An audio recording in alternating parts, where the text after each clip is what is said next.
感动时刻的镜头，我们带您到台东鹿野来品尝阿公茶。这是客家茶农廖宪山创立的品牌，他用的是岳父荒废21年的茶园，他用自然农法，强调有机无毒，造就了不同风味的红茶。这有别于一般乌龙的烘焙手法，我们带您品尝它温顺的口感。茶可以采啊，这个重的啊，好重，这个重。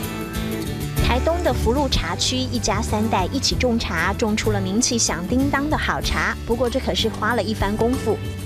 现年90岁的客家老茶农李洪甲说，20几年前他种阿萨姆红茶外销日本，但遇到了乌龙茶崛起，让红茶的价格大跌，所以他的茶树一度弃耕了21年。 后来，女婿廖宪山觉得茶树荒废太可惜了，所以用自然农法耕作，还强调有机无毒。年产量虽然只有500-600斤，但大受欢迎。另外，创立了品牌，改叫阿公茶。阿公茶是我有申请那个算商标嘛哈。啊，其实说就是鹿野乡最老茶树嘛，他就是说鹿野最老茶树做阿公茶这样。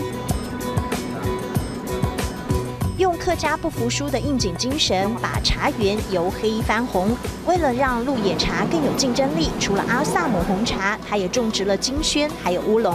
因为今天没有太阳，所以用热风来萎凋。有太阳然后用太阳晒。熟知茶种的特性，也强调要推出有机耕种。他希望让老顾客喝得安心，所以再累也值得。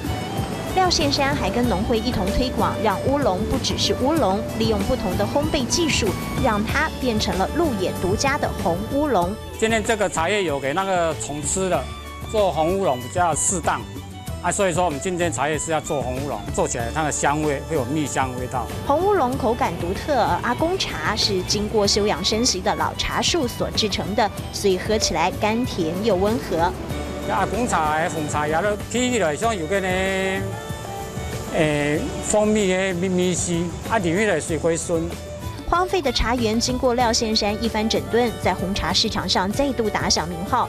90岁的李洪甲也很开心，看到他的茶园卷土重来。这边冇泡水，人家边有泡水，让质量开了。 虽然没有店面，但因为坚持品质，廖宪山让家中的茶园重新找到一片天。 20寒暑的等待，累积甘甜温顺的底蕴，有机无毒的坚持，延续3代茶农的传承。当阿公茶再次粉墨登场，9旬阿公的微笑曲线，勾勒一段感动时刻。